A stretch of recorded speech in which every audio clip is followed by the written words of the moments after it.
Introduce myself. My name is Yasmina Davaniza, and I'm an investor at Roundhill Ventures, a PropTech VC firm investing in early stage businesses reshaping the built environment through technology. So I started the VC Lead Ladies educational series last year to encourage female investors to exchange insights, develop meaningful connections, and lean in and help each other move up in a fairly male-dominated industry. And for all the male attendees here today, welcome. It's a pleasure to upskill together. Now, without further ado, I would like to introduce the first part of our session, the wonderful Michaela Brady, Vice President at Silicon Valley Bank, a specialist in providing banking solutions and debt finance to growth stage fintech companies throughout Europe. Michaela will be giving us the Venture Debt 101 lowdown to educate all the noobs before we have a more detailed panel session at around 9:30. Remember to post any questions you have in the Q&A tab. Michaela, please take it away. Thanks, Yasmina. Thank you so much for organizing this and for Roundhill Ventures for hosting. Really excited to be a part of it, to be able to share on venture debt. I'm just going to share my screen with a presentation just on venture debt itself. And let me know if you guys can't see it. Looks good. Okay. So as Yasmina said, I work for SVB in our venture and growth space. I work specifically with our fintech companies doing debt solutions, whether that be via venture debt loans, lines of credit, or larger facilities. SVB, if you aren't familiar with us, is a global bank. So we started in the US, fortuitously named Silicon Valley Bank. We have offices across the US. We also have an office in Canada, here in London, Ireland, Israel, Germany. We have boots on the ground in Denmark, and then we also have an SPV in China. So we have a really good kind of coverage of the innovation economy, which is really where we play. And that ranges from capital call lines for funds to private bank in the US for C-suite executives, founders, investors. We have a premium wine industry in the US, and then we have our bread and butter, which is the corporate banking, which is where I sit, doing the venture and growth lending. So what is venture debt? I think a lot of you are probably familiar with just the traditional high street bank lending model, which is typically cash flow dependent loans. So if we look at this slide, this is really what SVB offers to the market, but we can use it as kind of a breakdown of different debt opportunities and think about it in terms of repayment source. So on the far right, you have the more traditional style lending, which is the cash flow. So corporate finance, buyout, that's companies that have scaled revenue, they have sustainable cash flow and can use that to repay a loan. As you bring it back a little bit further, you may have a company that's cash flow break even, very early on in its cash flow, it hasn't really sustained it yet. For those companies, credit lines that are asset-backed, something like an accounts receivable line of credit where you can use the collateral to repay the loan, or a mezzanine loan where you're looking at an exit or flipping to cash flow and later refinancing it, are really great options. As you come even further back, though, into that negative cash flow space, which is where so many of our companies sit, because they are early on in their revenue or they're scaling a lot year over year, but in order to do that, they have to burn a lot of cash. That's really where we really sit on the venture debt side. Growth loans are very similar to venture debt loans. They can sometimes involve a little bit more structure, which we can get into. But really think about venture debt loans as loans that are made to companies backed by institutional venture capitalists or like sources. It really doesn't include friends and family style money or those style investments, because typically you haven't hit a traction point. And really what it comes down to is repayment source. So on the far right, you have cash flow, maybe you have some sort of collateral. For venture debt and these earlier stage loans where there is still a cash burn profile and probably not those receivables or something to collect on, we're really focused on future equity as our repayment source. And that's where you as a VC come in a huge kind of play, where before we even issue a term sheet, we're going to have a conversation with you guys and see how are you thinking about the deal, what made you invest in this company versus other players in this space, how are you thinking about milestones to that next equity round? And we'll get into how we structure this, but those are really the questions that we'll connect with a VC on ahead of time, because core to the venture debt is the idea that we're getting to that next inflection point to raise that next round of equity. A lot of times venture debt loans don't even make it to maturity because it's so common for a company to raise a chunk of capital, layer venture debt on top of that. It helps them get to that next inflection point, and then they raise another round and we do a refinance or a restructure. So use cases, how are you really using the venture debt? There's a few different ways. You can extend runway to the next equity round, invest in product development and insurance policy, geographic expansion, product testing, CapEx, building a bridge to profitability. The number one use case we typically see is extending cash runway, and that kind of overlays all of these. And inherent in all of these from the VC side is just the question of why are you bringing on venture debt instead of just utilizing the equity that you have, because you are going to be paying for the venture debt, or your company is going to be paying. Really what it comes down to is cost of capital. Venture debt is a lot cheaper than equity. So think of it as a tool in your toolkit, where if you're a company that is raising a $10 million round, and for simple math, let's say that you're burning $1 million a month, it gives you 10 months runway. If you need 12 months to get to that user number or revenue number, whatever it is that you want to raise your next round off of, if you can get venture debt that gives you another 3 or 6 months of runway, you then have the time to scale and hit that and have a better outcome in your next round than if you had pursued it with equity alone. And it's a cheaper, less dilutive option for the founders as well as the existing shareholders on the cap table. Underscoring all of these use cases is also just the question of time and when is it the right time to bring on venture debt. As a VC, I would encourage you all to have your companies consider venture debt when they're pursuing the fundraising. The reason for that is sort of the umbrella shopping analogy. It's better to pursue venture debt when you don't need it. When a company is low on liquidity and it is also cash burning, the risk profile is that much greater. And so doing a venture debt loan at that point in time is a lot trickier, and typically it's going to be less advantageous for the company on just a pure terms basis. The way to really bring it on is early, and then we can get into the structuring on this next slide. But really there's kind of 3 key elements. So it's the structure, the collateral, and the pricing. On the structure, that's covenants, collateral, we talked about receivables, for like a line of credit or cash flow, for a cash flow dependent loan, and then price. So if we think about that timing on the structure, what we can do is we can say there's a longer draw period. So you have time to draw those funds. You don't have to do it right when the loan closes. For structure, this slide's slightly misleading with the covenants. For venture debt, just know that there really shouldn't be covenants on the facility. What you might see on the structure side is some sort of milestone. And so what a lot of lenders do is we say a portion of this is available at close, and then a portion is available upon hitting some sort of milestone. And again, going back to those conversations early and often with investors, we want to gauge with you what the right milestones are and align with how we're looking at these companies. And thinking about those use cases, we want it to be a clear use of the funds. So even if it's just saving it for a rainy day, having that understanding and knowing, if revenue isn't tracking a plan, that might be when the debt gets used, and really structuring around that so the debt is available when it needs to be is really important.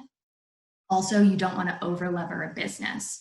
So if we're looking at the venture debt and we're saying 3 million is the right number overall, is that based off of today, or is it based off the scale we see within the business? And on that basis, do we want to make a portion available now?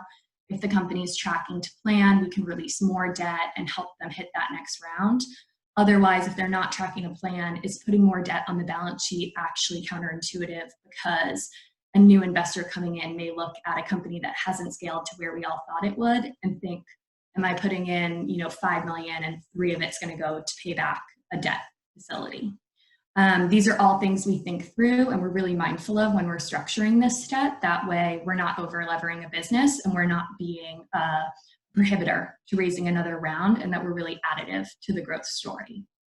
On collateral, again, you're not going to have receivables or cash flow on these loans, but what you will have is IP. So you're going to see that the bank takes a lien on IP, as will any other lender in the space.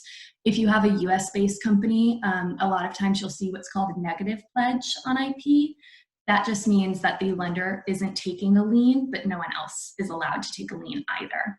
The reason we use IP, it's obviously a tricky spot because for founders, that is their baby is the IP. But what it really comes down to is in the absolute worst case, that's where the value of the business lies.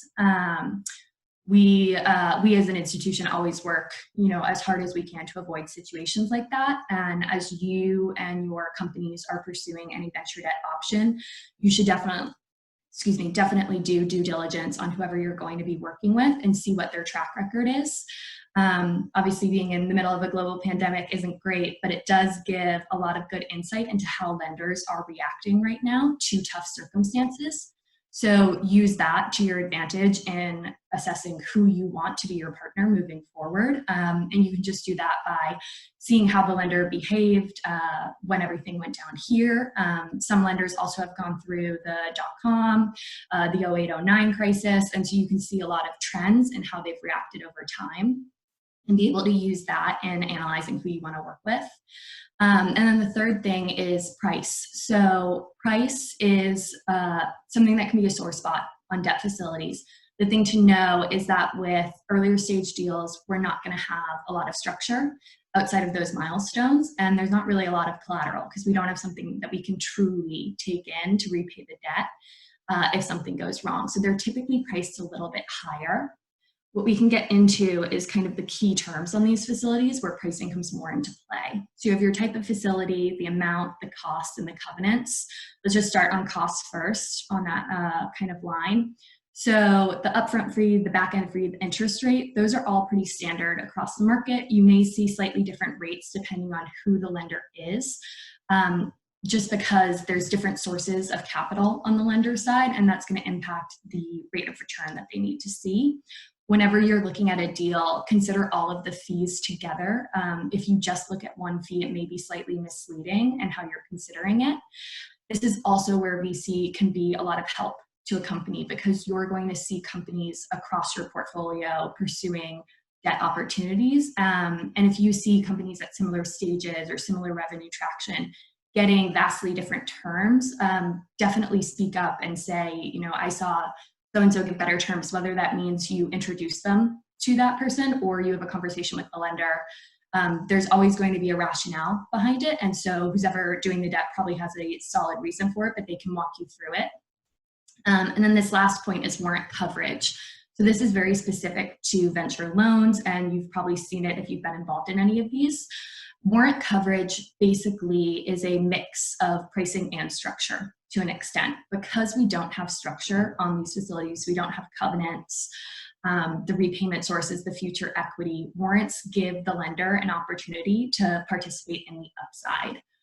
The warrant coverage can be shown as either coverage, so what does this mean as a percentage of the actual loan commitment, and fully diluted ownership. So if we look at this company's cap table, what does this mean on an ownership basis?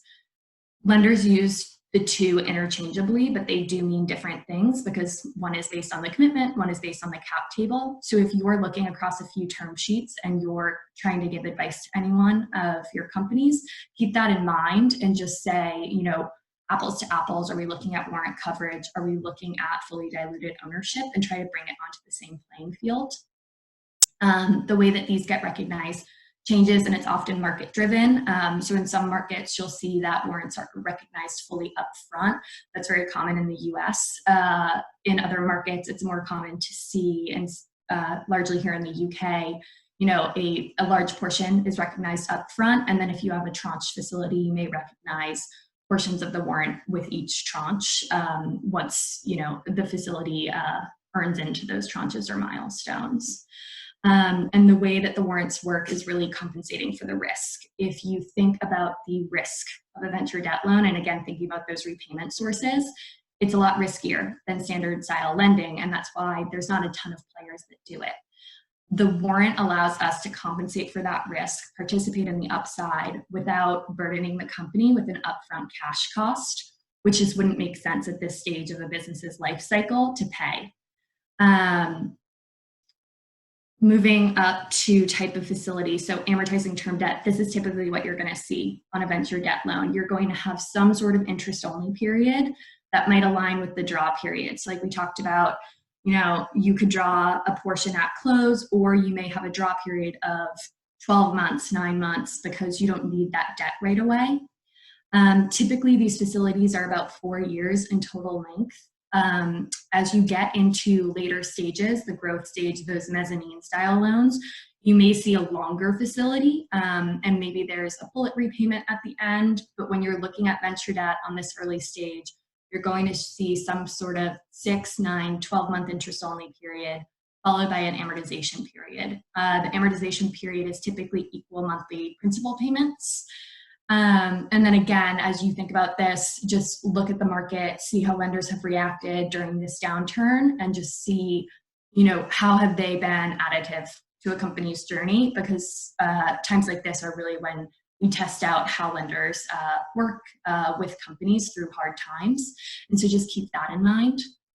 On the amount, which ties very closely into the type of facility, you should rule of thumb kind of 25-30% of the most recent equity round is what the total debt quantum should be. So let's say it was the 10 million round, maybe it's 3 million. That might still be tranche. So it might be that $1.5 million is available at close and $1.5 million available on some sort of milestone. If you have a company that raised equity and then is waiting to raise the venture debt, we don't want to wait too long, because again, it's harder to structure these deals the longer we wait and the tighter the liquidity profile becomes. But you do want to consider that we'll look at cash on balance sheet in that case versus necessarily the most recent equity raise, because cash on balance sheet is like the true liquidity of the business and what we're looking at for cash runway. Generally, when I look at a deal, I want to see 12 to 18 months of runway with the business when I'm structuring something, because that means that we're, you know, giving them a solid footing above what they already have. And it truly is that runway extension, or helping to pursue those other opportunities, whether it be geographic expansion or product expansion, and do that quickly and agilely versus doing some sort of a bridge loan to another equity round, which again comes at a much higher cost, and generally a lot of lenders shy away from that. On covenants, so again, you don't want to see covenants on these venture debt facilities. The milestones that I spoke about are not covenants.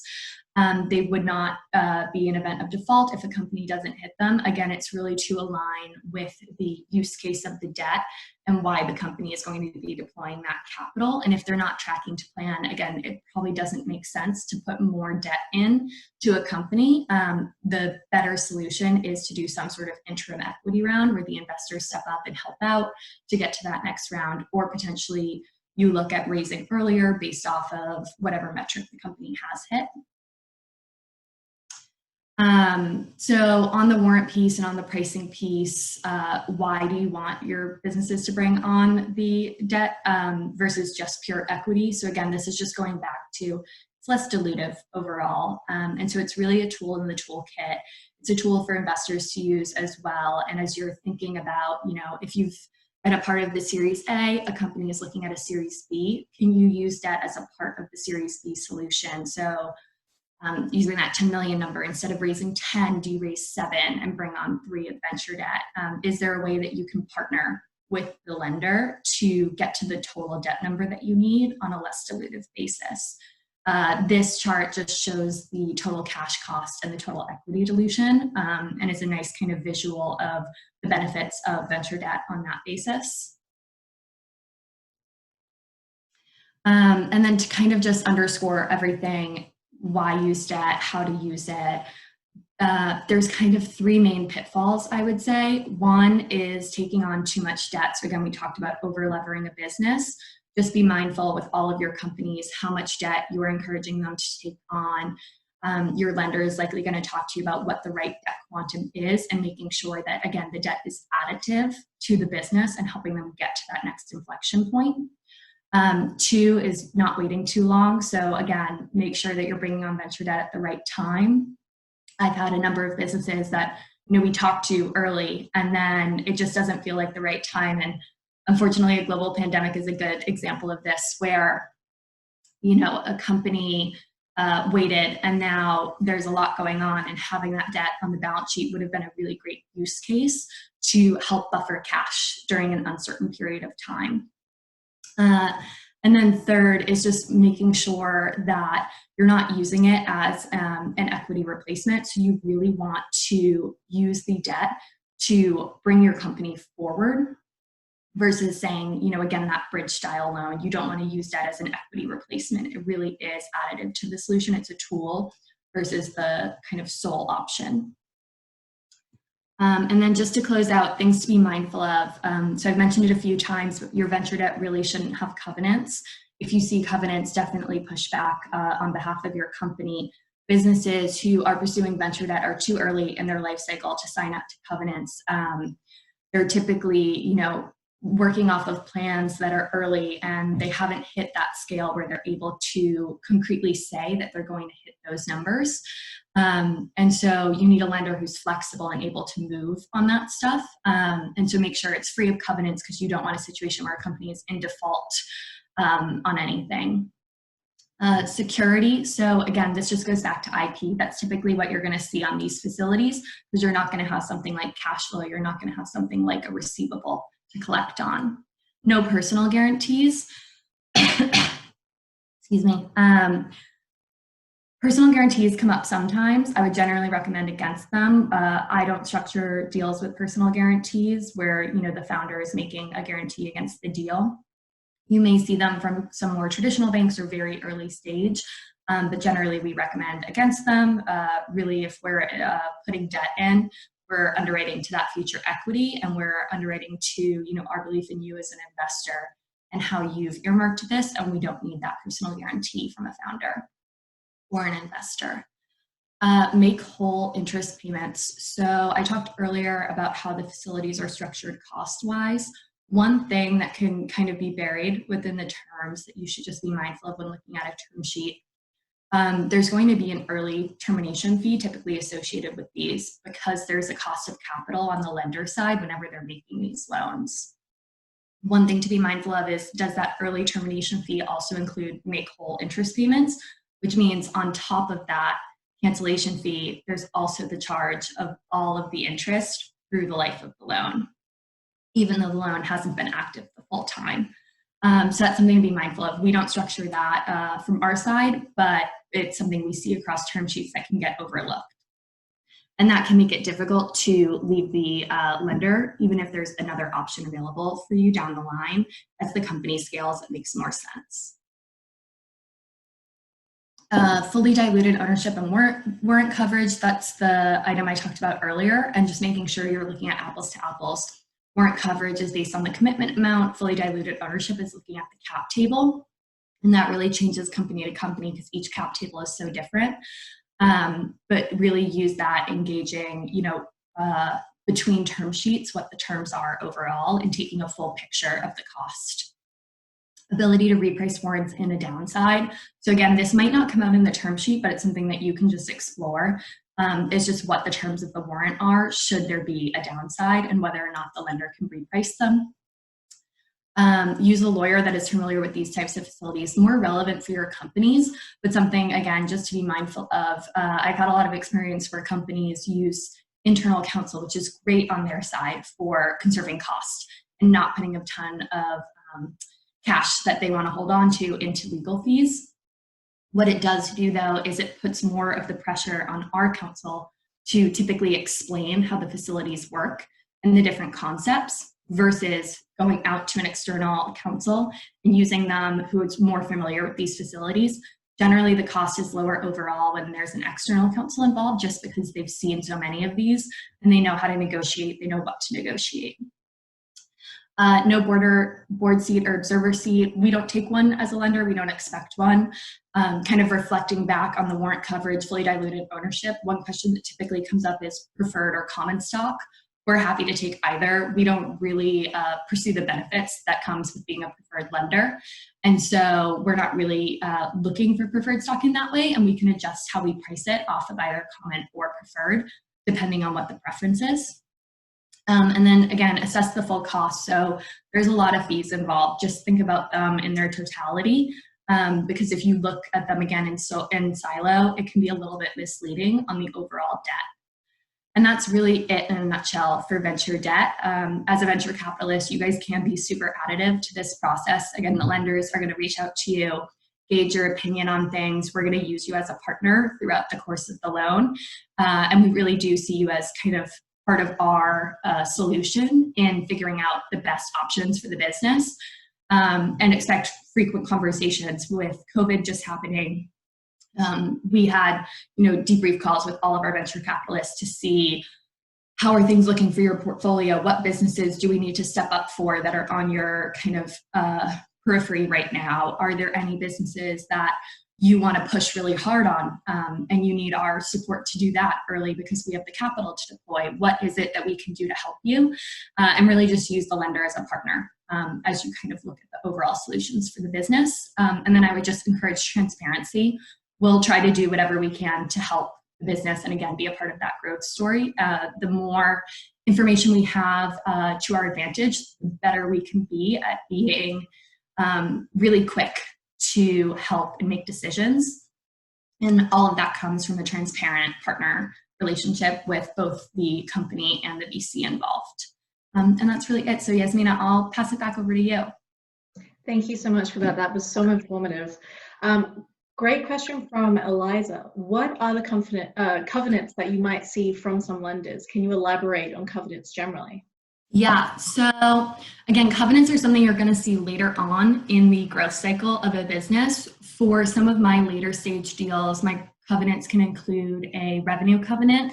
If it is a business that has a more recurring subscription base, maybe we're looking at ARR, and we're just making sure that they're scaling that, month over month, quarter over quarter, whatever that metric may be. As we get into, on that chart, you have like the cash negative, cash burning companies getting into break even and then cash flow positive. If you have a business that's later in its life, maybe they're not thinking about raising more equity, but they're not able to get a cash flow term loan, do we do some sort of facility that tracks them towards positive EBITDA and really gets them to that break even point, with the understanding again in kind of consultation with the investor that should they not hit that inflection point, is there still appetite to invest in this business? Because again, if they can't hit break even and the ultimate story isn't going to be a cash flow loan, then they will need more equity, and it kind of falls back into that venture space. But then you wouldn't see warrants on those deals, so just keep that in mind too. If you see covenants on the later stage deals, you really shouldn't see the warrants. Okay, noted. Bang on the money, 9:30. Thank you for being so good with time. So now it's my pleasure to introduce two more phenomenal investors and experts to join Michaela. We've got Daniel Bull, investment manager at Columbia Lake Partners, and we've also got Luke Smith, investor at Forward Partners, to talk about the newly launched Forward Advances product. So we've lined up all three speakers to give you a broader view on debt products along a startup's life cycle, from seed stage with Forward Advances through to debt servicing typically Series A startups with Silicon Valley Bank, up to growth stage companies with Columbia Lake Partners. So, starting panel, let's start with brief introductions for our new speakers. Daniel? Sure. So Daniel Bull, investment director at Columbia Lake Partners. I joined 2.5 years ago after moving over from San Francisco, where I was doing this type of investing for about 5 years. Thank you. And Luke? Hi, I'm Luke Smith. I'm with Forward Partners, been with the team kind of 3.5 years or so now. Main role is investor, so sourcing and executing deals, working with portfolio companies. But we recently launched Forward Advances, and I was very involved in getting that off the ground. Great. And just to make it easier for the attendees, in order from later stage to earlier stage, so Columbia, SVB, and Forward, can you tell us about your companies and their unique selling points, covering, for example, differences between your companies and the others here? Yeah, sure. So just to start, a bit of background. So CLP invests in high growth tech companies. Got our initial start 5 years ago. Fast forward to today, we've funded about almost 50 companies, investing out of our second fund now. Quick USP on us. So we got our original backing from the partners at Bessemer Venture Partners out of the States. Our founding partner, Craig, came over from Canada. Then he started to recruit folks like my colleague George and myself out of the States as well. So we like to think we bring a bit of a kind of North American view to investing here in Europe. And as well as companies scale out here in Europe and they look to go to the US, we want to and we can be a part of how you think about going into the US and making introductions there as well. Michaela? Yeah, on the bank side, so we kind of go from the early stage. So we have a really great early stage team that brings companies pre-revenue, seed stage to the banking side of things, which we can offer throughout a company's lifespan. And then we really scale up on the debt options over time. So that chart I showed early on in the presentation, we do everything from the venture debt lending through to 20 million size mezz loans. We're closing recently on 10, 15 million loans for companies. And then we also do the larger syndicated facilities with a full syndications team, as well as a corporate and sponsor buyout team that really handle all the cash flow loans. So the benefit on the banking side is being able to have a full trajectory and a lot of flexibility in the options available to a company for the debt side of things, as well as kind of having that global focus of being able to either set up really quickly accounts in another country or have a partner bank in that area that we know well that we can leverage to help a company enter into that space. As well as similar to Daniel, definitely the US angle is super helpful too with just forging connections with VCs in San Francisco and elsewhere and really being a bridge for the network. Luke? Cool, yeah. So quite different. So quickly, Forward Partners, we're a pre-seed and seed stage VC investing in e-commerce marketplaces and applied AI.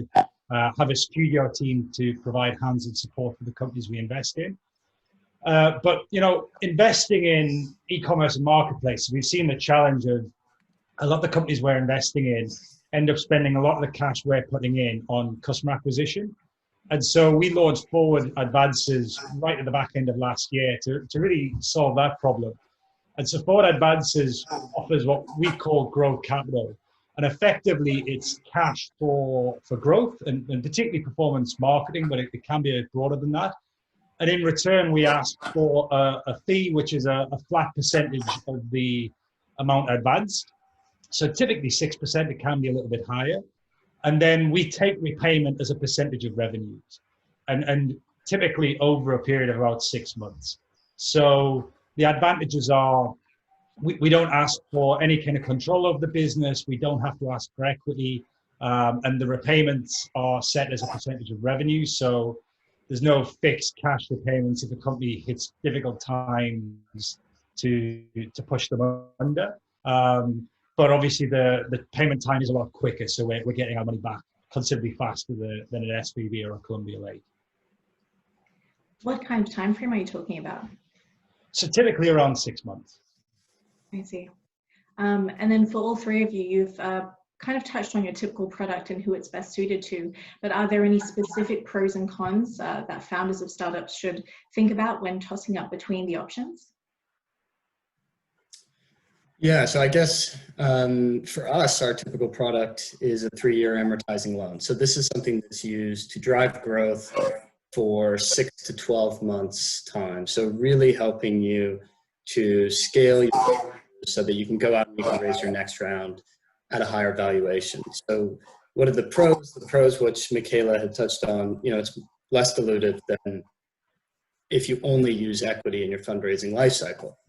What are the cons? It amortizes, right? So it adds burn, it adds to your burn. But the important thing to think about is what you're using the capital for. So if you have an idea of an ARR level you're trying to get to for your next round of financing, you really want to build your debt structure around getting to that with a little bit of a buffer as well.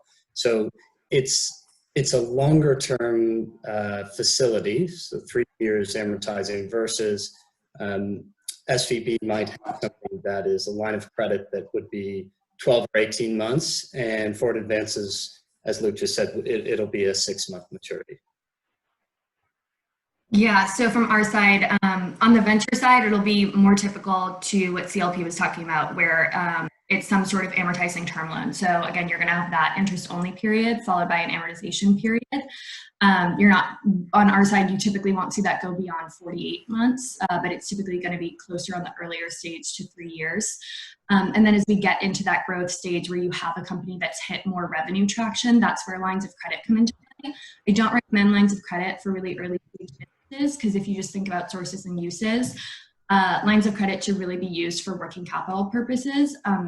Typically early on in a business's life cycle, there isn't that kind of prudence and school of thought of just managing where the capital is going. And so sometimes it's used to fund burn, and it's not really a great use of that capital. Although it is cheaper, so as a company scales, it's a great option. One of the things I think just one of the cons of venture debt, or one of the things to be mindful of, I went through kind of the use cases in the presentation. If a company doesn't have a solid use case for the debt, don't recommend taking it on, which is counterintuitive to selling the product. But at the end of the day, having debt on a balance sheet where there is absolutely no need for it, but maybe a company drew on it, can be quite draining, because you're paying out that interest, you paid all those cash costs, but you're not seeing the benefit. So really do think through the use cases. If you have a business, for instance, I have one in the insurtech space that had a ton of liquidity closed around, but they did want to bring on venture debt because they realized that there was a few partnership opportunities that, if they came up, would require the capital. So that was a great use case for them, where they didn't need it, but they took it on as part of that optionality and flexibility down the line. But we scheduled a kind of long draw period. And so there's ways that you can work with a lender, but if you don't have some of those use cases earmarked, I don't recommend bringing venture debt on, because it can become burdensome to a business. Yeah, and I think for Forward Advances, the real advantages are the speed and the ease of getting the capital. So I think the quickest we've ever gotten to an agreement was 3 days from the first meeting. So where it works really well is for companies that know they're onto something, you know, the unit economics are working, and the ad spend is working, and they need more cash to be able to pump in the marketing and grow faster. And so something like that, where you can get access to the capital very quickly and start deploying it fast and not be taking too much risk, because ultimately you're paying back as a share of your revenue. So you know you're not going to give yourself adverse cash flow from it. That's where it works really well. I think where it doesn't work so well is where you're trying to extend a round, because ultimately the repayment time is so quick that it actually is cash negative. You know, if it's only giving you a few months, it's you're probably better off not taking it and just focusing on whatever you need to do to get something that will give you a longer runway. That makes sense. Good points. So Luke touched on this already with his impressive 3 days, but what does the process typically look like for you? How long does it take? What kind of due diligence goes into a deal for you? How do you underwrite your risk? Yeah, ours is a little bit longer than 3 days.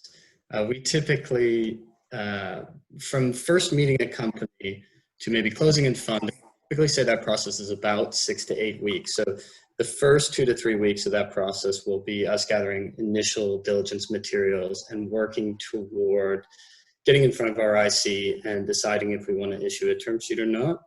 And then the kind of following 4 to 5 weeks is a confirmatory diligence and legals. And so what is that confirmatory diligence? We call it an equity-like approach. So we'll go into a large data room, kind of the same information that companies will already have if they've raised an institutional round of equity.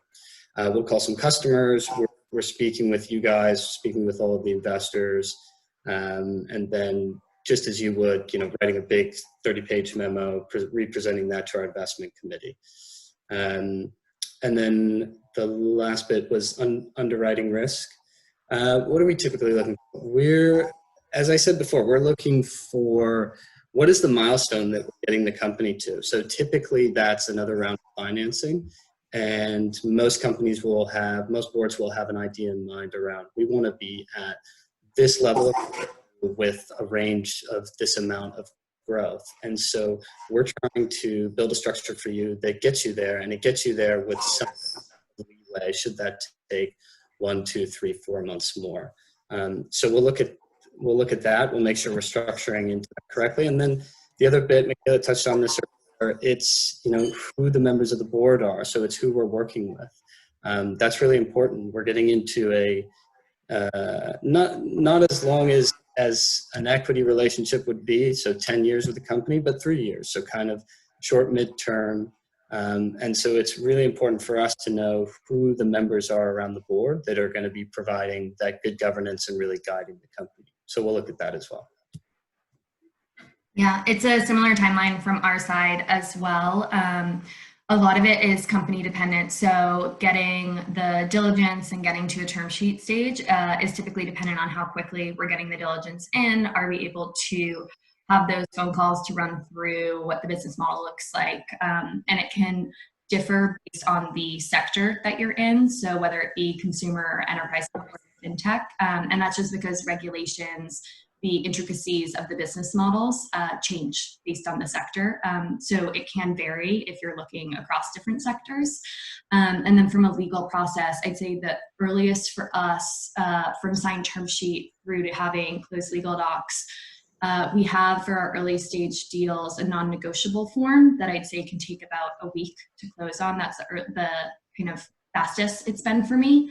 But otherwise, for typically 5 million plus loans, you're looking at, I'd say, like a month of legal negotiations. And that's really because you have lawyers on both sides just going back and forth at the end of the day. And I think Daniel will agree with this, we try to do a lot of work on the business side just to have side conversations and agree to business points, and then let the lawyers kind of do their thing and motivate and push timelines as much as we can. But that's typically where the process can get kind of stuck and locked up, is the legal process. Yeah, and I touched on the kind of speed of our process earlier. Because we have much shorter repayment periods, the kind of level of risk we're taking is lower, and that means we can get away with a bit lower in terms of diligence. And so, yeah, we'll typically have a call with the management, understand the business, and then the key thing for us is getting access to some of the key data platforms the business runs on. So we'll ask to connect to Xero, we'll connect to the Shopify or the Stripe or PayPal, whichever payments platform they're using, and also typically their Google and Facebook accounts, so we can see the ad spend, as well as the kind of the more standard things like the financials and accounts. And basically from that, we can go away and make a decision in a handful of days. And what can slow it down is if there are some uncertainties and we've got to go back and forth and such like, but it means we can move pretty quickly. Good stuff. So taking a step back, how is venture debt different in Europe? So in the US, I think maybe 2/3 of businesses are venture debt backed, while it's significantly lower in Europe. So why do you think that is, and how do you expect it to change over the coming years? Yeah, why do I think that is? So when I moved over here 2.5 years ago, the first thing I noticed was that it was difficult for me to get a credit card. And Michaela will know this from the US. We usually have 2 or 3 credit cards there. And the credit card providers actually, they incentivize you with these great perk programs. And so I guess anecdotally, my thinking was that it's just so much more acceptable in the US to use credit on a personal basis. And so that's kind of then shifted over into the commercial side or the business side. I did quickly look this up yesterday. In UK, 20% of card transactions happen on a credit card, 80% on a debit card. And in the US, that's actually more like 33 to 40% of card transactions happen on a credit card. So I do think it is consumers to use credit in the US. and that probably does then move over into the business side. I think also, look, using leverage has been around for 30, 35 years. I think, SVB's been around doing this for what, Michaela, maybe 30 years?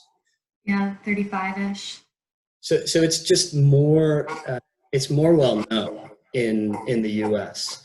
And I think that's how things will change here.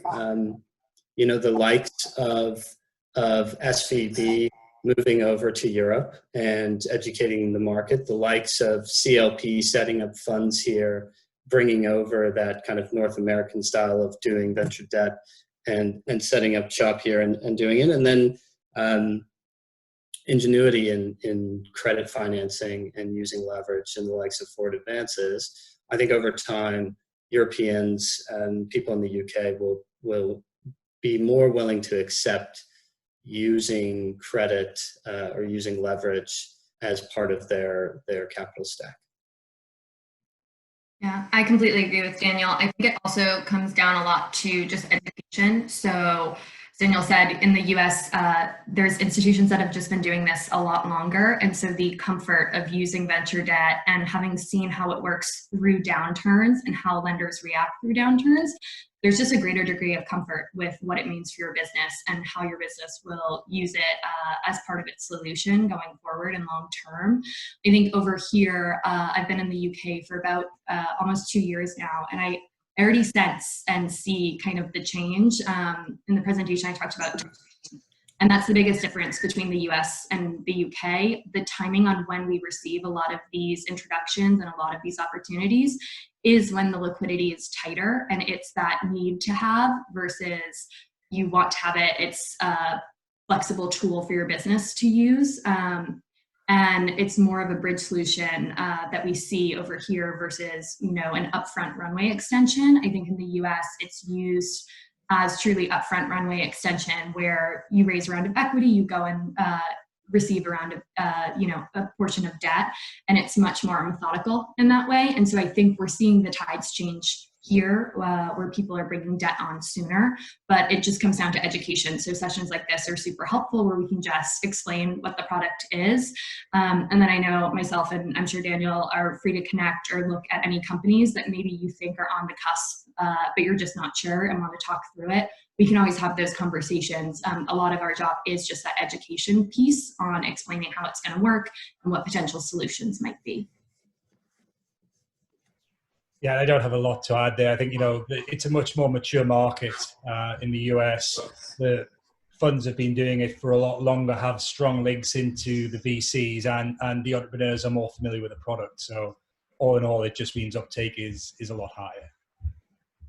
Yeah, makes sense. So I'm sure many of us on the topic of tight liquidity have seen that demand for short-term liquidity is increasing and can see that venture debt can provide financing to companies that have delayed financing rounds.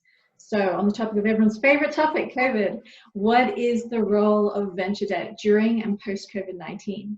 Are venture debt investors dispersing faster during this period, or are they waiting for uncertainty to decrease before investing? Yeah. You go, Daniel.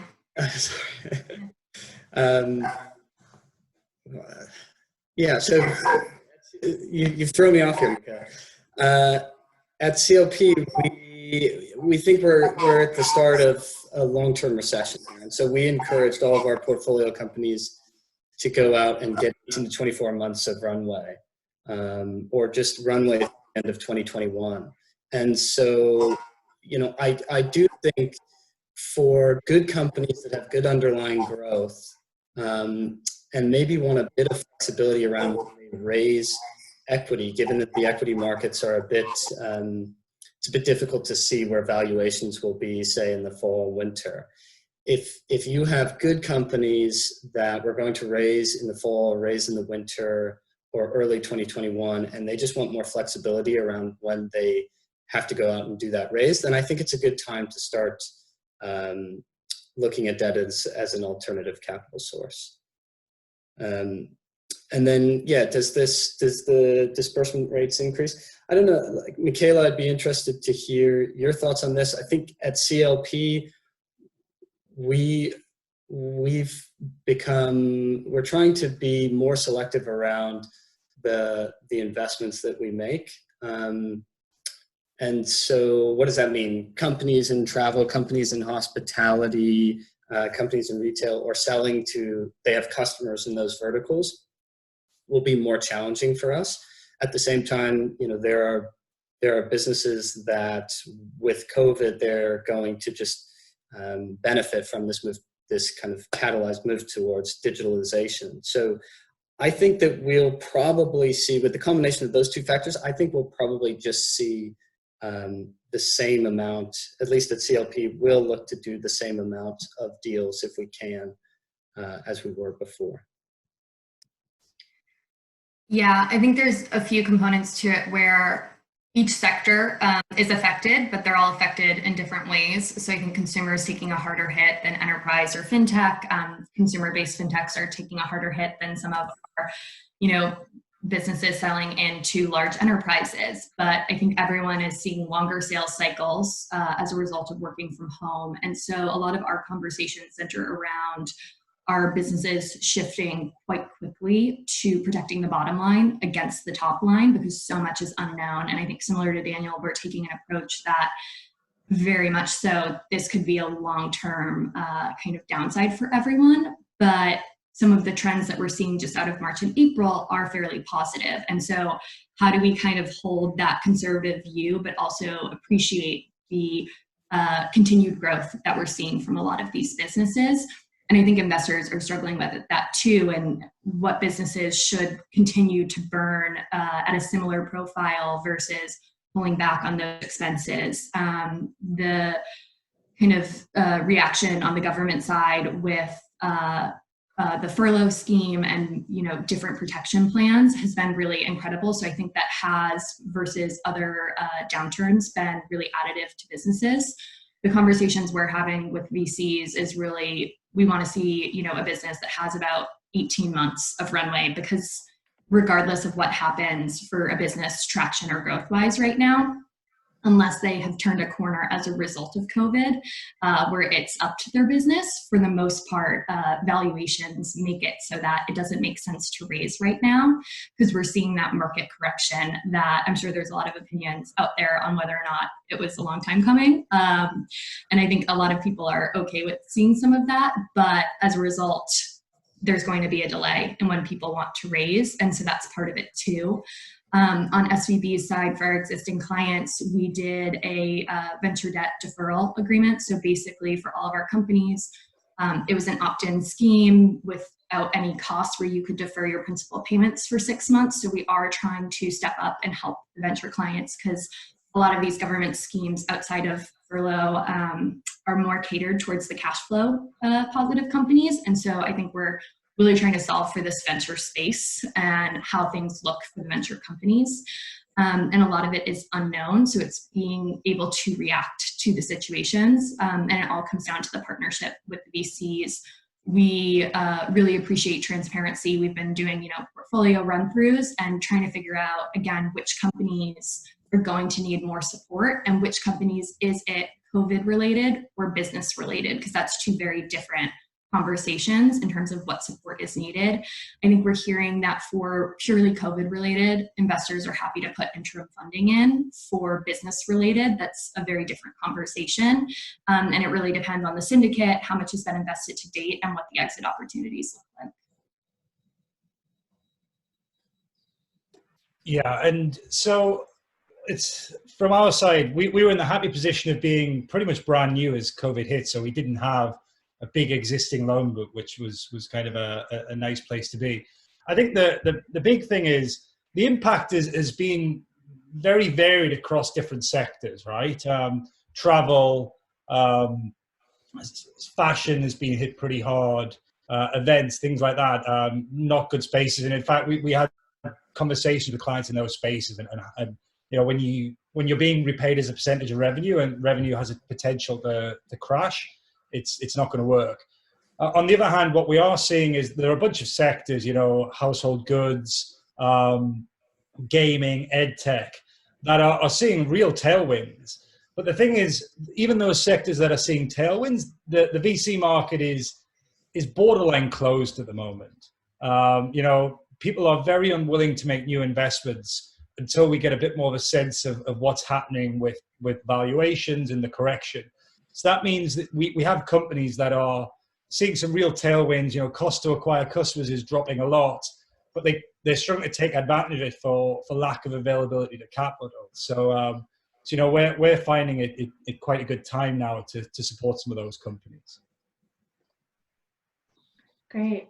And so to relate to all our VC and startup attendees, I know you've touched on this point a little bit before, but to make it really clear, when for you is the most optimal time for startups to start thinking about raising venture debt?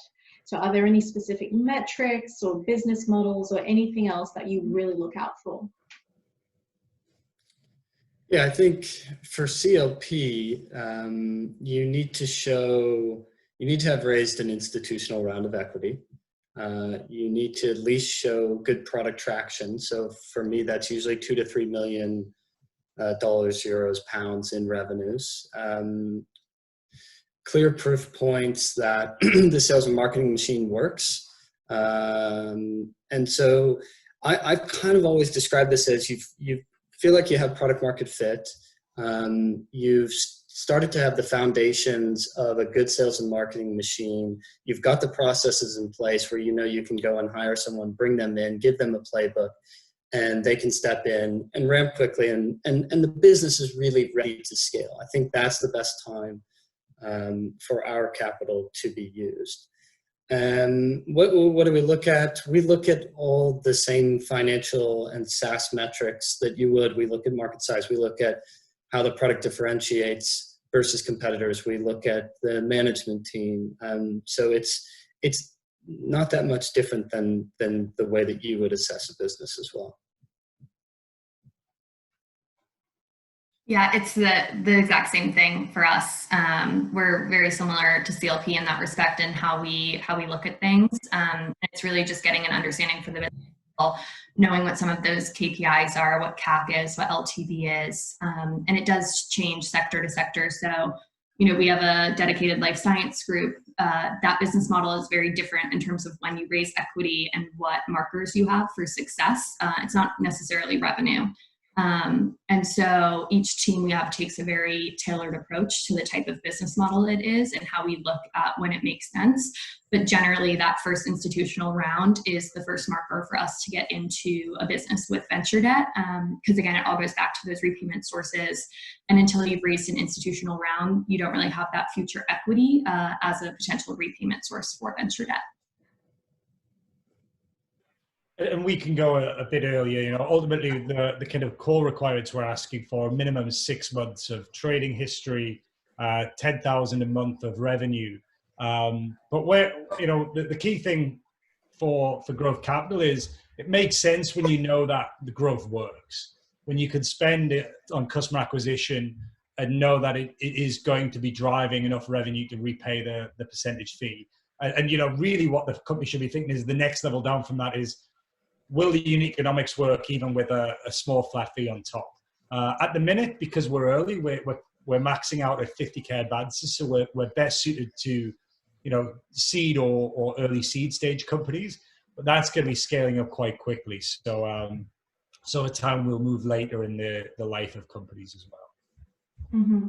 And for all three of you, what are your thoughts on providing debt to operational businesses or asset-heavy businesses? Is that something you're keen on or not so much? What asset-heavy meaning lots of inventory, meaning machinery and equipment? That's sort of the asset-heavy. Or for us, when we say asset-heavy, we just think of very techy, lots of IP type of business.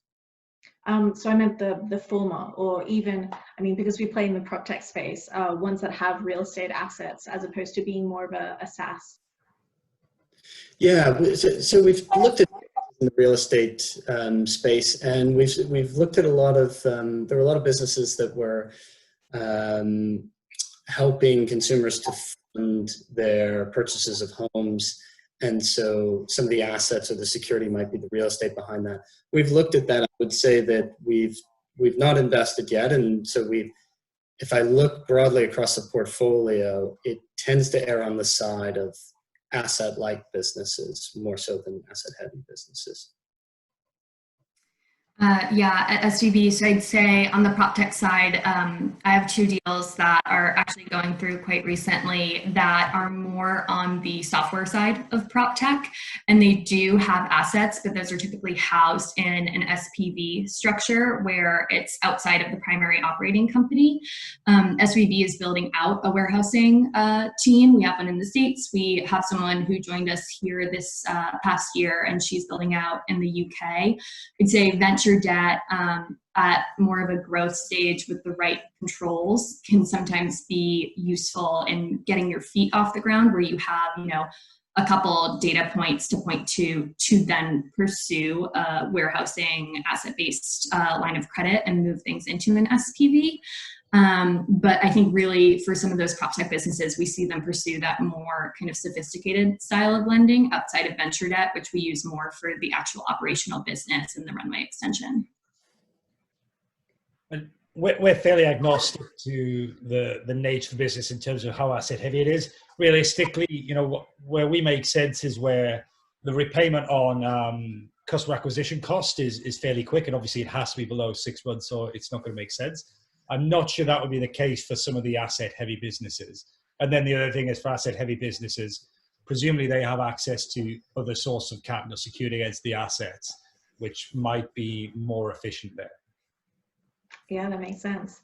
And then, so what are some of the traps that you think VCs can fall into? So what are they usually surprised about when dealing with venture debt, and what are the biggest things they should keep in mind? I think probably one of the biggest is using debt to try to extend runway when a company is still figuring out product market fit, or there's still some risk in their go-to-market.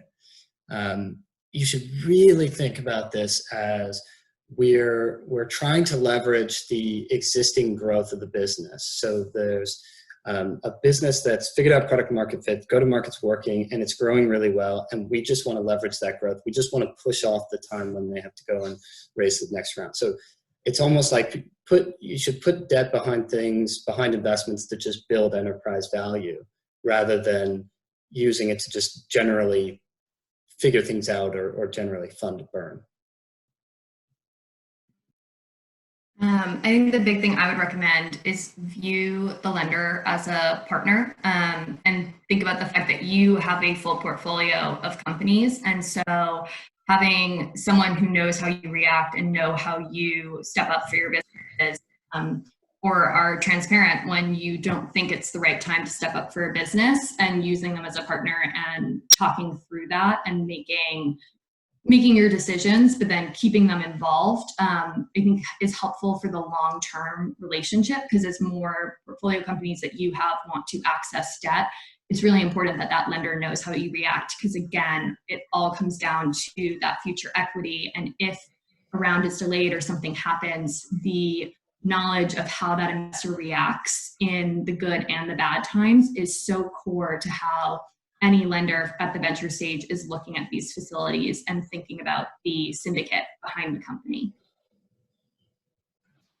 And I think growth capital is kind of new enough in the UK that VCs don't really have much of a thought of it one way or another, frankly. But I think the key thing is just becoming aware of it. And I think, you know, there's potentially great synergies with VC, because ultimately forward advances isn't going to pay for a company hiring a developer or anything like that. It just doesn't work in the kind of cash repayment side. What it can do is get more bang for the buck for the equity financing by just enabling a company to spend more on customer acquisition, grow a bit faster, and go into the next round in a stronger position.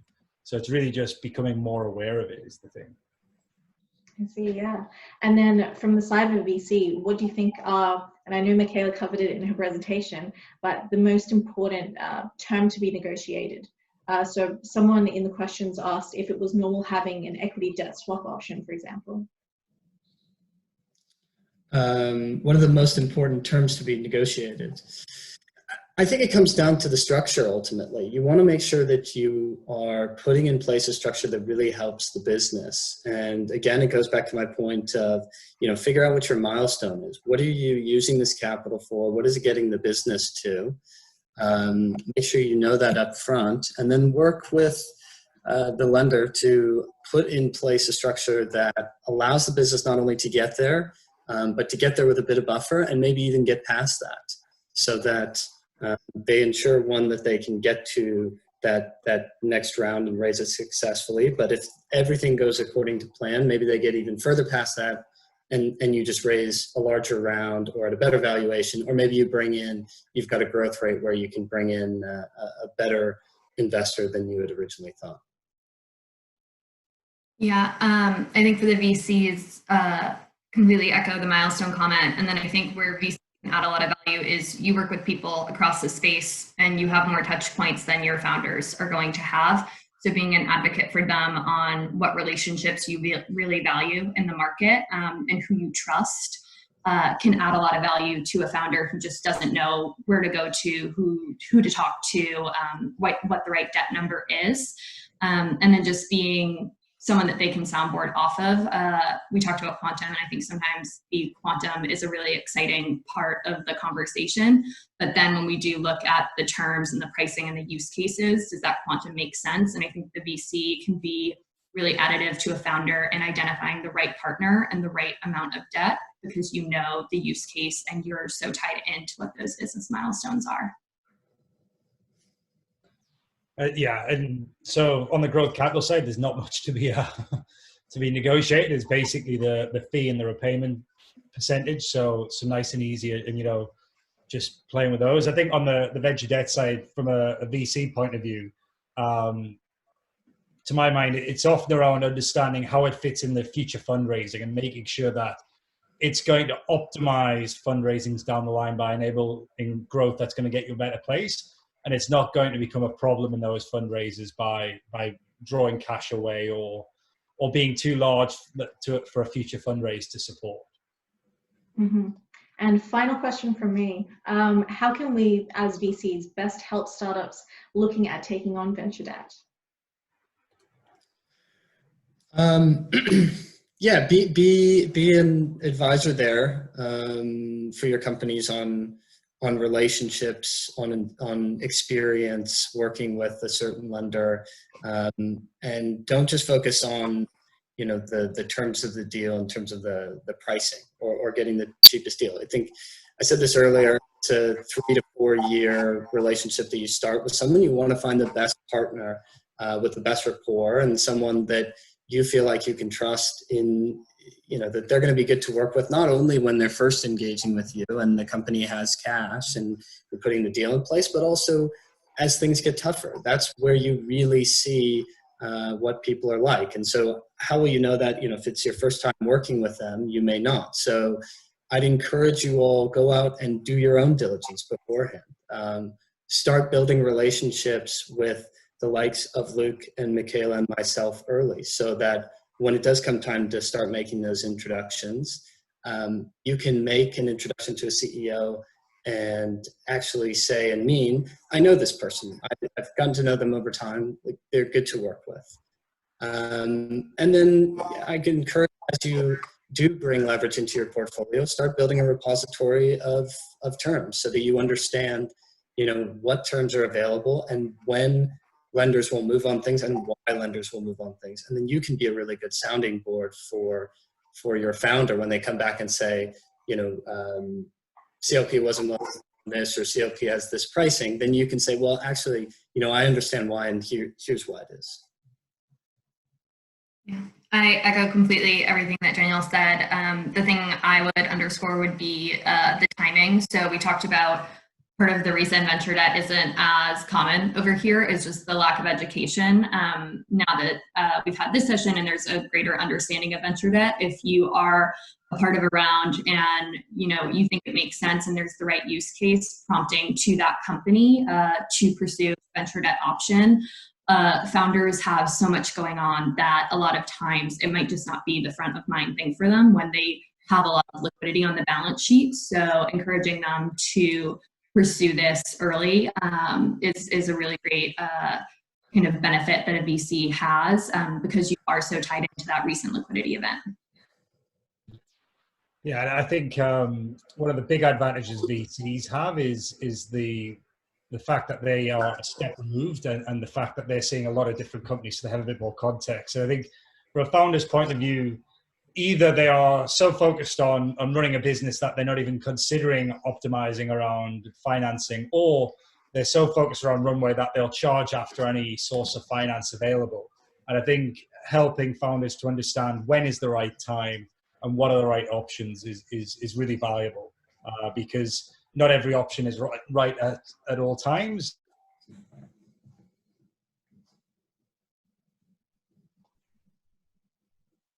Luke, did you freeze there? Possibly. It sounded like a good end of sentence anyway. So thank you so much. I'm just going to open it up to a few questions submitted. So one of them being, Michaela, in emerging or immature venture ecosystems where venture debt is not common, where would you suggest we refer to for best practices? So terms, pricing, other resources. Yeah, it depends on the region that you're thinking of. So if it is somewhere in Europe, I honestly would just encourage to reach out to myself, and I can connect you with someone on our team in the right sector, depending on where that company sits. But we do look at deals across Europe. The kind of caveat there is just, what does that company look like? What does that ecosystem look like? Do they have the chance to scale there? But there are opportunities for debt financing across Europe. We, from London, cover most of Europe for the debt side. We also have a team in Germany that covers all of Germany. So there are debt opportunities available. I'd say on the terms side, in the US, you'll see a lot of banks and debt funds competing on the venture debt side. In the UK and in Europe, there's just a lot less players. I think SVB is one of the few institutional banks offering it. There's some banks who are dabbling in it, but it's not their full focus. And then there's debt funds like CLP that are another really great option. And so it's a smaller ecosystem, but there's still a lot of players involved. So just, yeah, as Daniel mentioned, do your diligence on that area, but then feel free to reach out to either one of us and just consider, you know, is there an opportunity there? Are we able to do something there? And we can talk through terms with you. And this one's from Catherine to Luke. Thanks for sharing. Can you confirm, do you rank ahead of other investors? And does the rev share put stress on margins, which can negatively impact additional funding rounds later on? So because we take a rev share, kind of almost by definition, yes, we would rank ahead of most of the people because we just taking cash right at the top. In terms of margins, you know, I think it's up to the startup to reflect that in a way that is true, because I wouldn't view it as part of the cost of the goods sold. It's much more a cost of financing, right? So the way I would be representing that on the accounts is right at the bottom, and therefore wouldn't be hitting any margins other than EBITDA, or potentially even that. So yeah, I don't think it needs make financing more difficult, but we would be repaid as a priority. Mm-hmm. And whoever wants to take this one, how do you respond to companies who do approach you for more of a bridge financing rather than a runway extension as part of a round?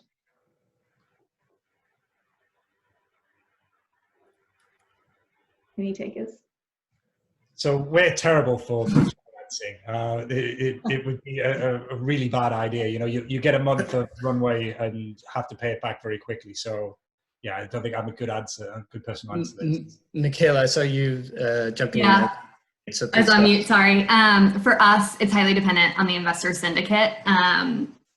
Again, everything is so relationship based with these types of facilities that if it's a syndicate that we know really well and we've seen how they've reacted in similar situations, we potentially can get comfortable with that. I would use those as the exceptions, not the rule. Bridge financing overall is super tricky for any lender just because the execution risk is so high. And we talked about pricing with these facilities. They're already fairly well priced with warrants and everything. And that's when you bring on venture debt early. If you're bringing it on for a bridge round, the price is going to be pretty heavy.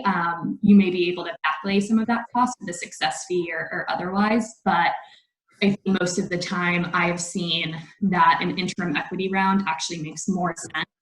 And it's the right business decision versus bringing on some sort of debt vehicle for a short period of time. Mm-hmm. Yeah, And oh, sorry, and where we've done financing, it's it's easier where it's an existing portfolio company versus a new portfolio coming in. It's also easier where the company has a term sheet for its next equity round, and it just needs capital to get through the closing of that. Versus, we haven't started our fundraising round. We're going to be going out soon, but we need another 3-4 months to get that closed. That's a much more difficult conversation to have with any lender. So think about those things as your portfolio companies come to you to start talking about bridge financing. Good tips. So this one was actually the very first question of the session, and it's quite broad, but Sheila would love to hear more about how Daniel scaled his portfolio. Well, I'll let Michaela give her thoughts on scaling her portfolio as well. But how did I scale my portfolio? So yeah, I moved over 2.5 years ago, as I said, and look, I guess it comes from two things. One, it just comes from getting 1 or 2 deals done. You get a few deals done, and you are able to work with a founder, and you're able to work with the members of the board, so the investors on the board, and you can start to build out a name for what that relationship looks like. And then inevitably, most of the companies we fund, all of the companies we fund operate in a realm of uncertainty, and most of them don't hit their plan. I think everyone watching this will be nodding their head that yes, our companies don't hit their plan. So just being flexible when things don't go according to plan is what cements that relationship and then builds the name for your firm or yourself in the market. And so it just, over time of doing deals, going through tougher situations, you build that name, and then you get referred into more companies. And then I think just, it's a fairly small ecosystem here in the UK and Europe. At least when I came over, it's definitely growing, but it's smaller in comparison to San Francisco where I was. And I think everyone's very open here. Everyone's very willing to help each other and send deals back and forth. And so, it was the benefit of doing some deals and building relationships. It was also the benefit of a really good open ecosystem, people being willing to share.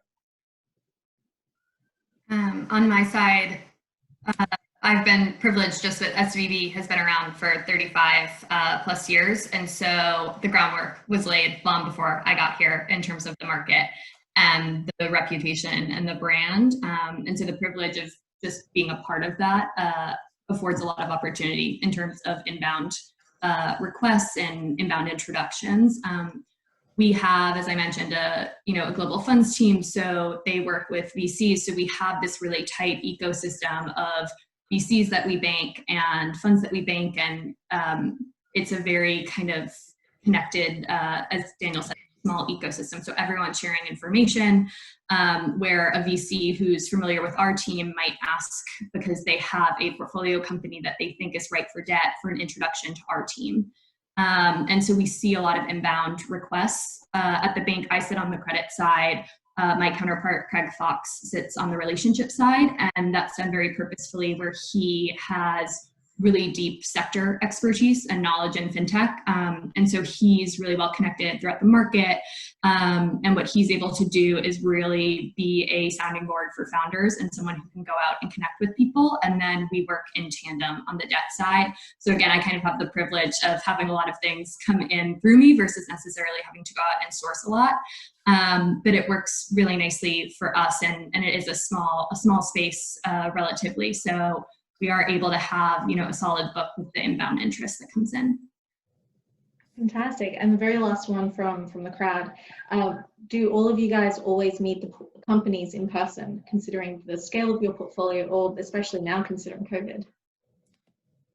I'll let Luke take that one. As a VC and now a lender, I'd like to hear his thoughts on that.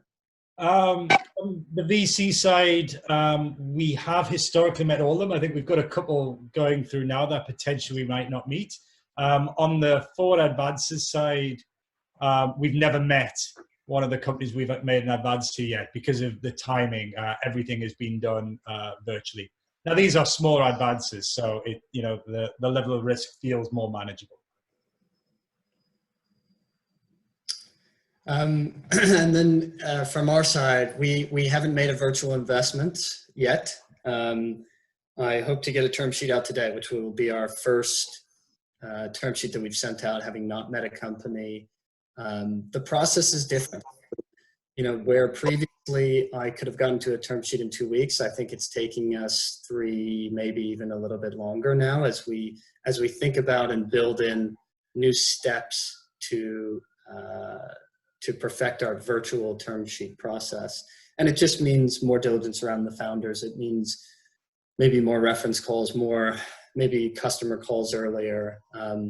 We've just closed our second fund and we have capital to deploy, and we think there are good opportunities out there for us. So we are trying to figure out a way to continue to make investments, even if it means doing them fully virtually. Although I think we're all hoping that we can get back to being out and meeting founders in person.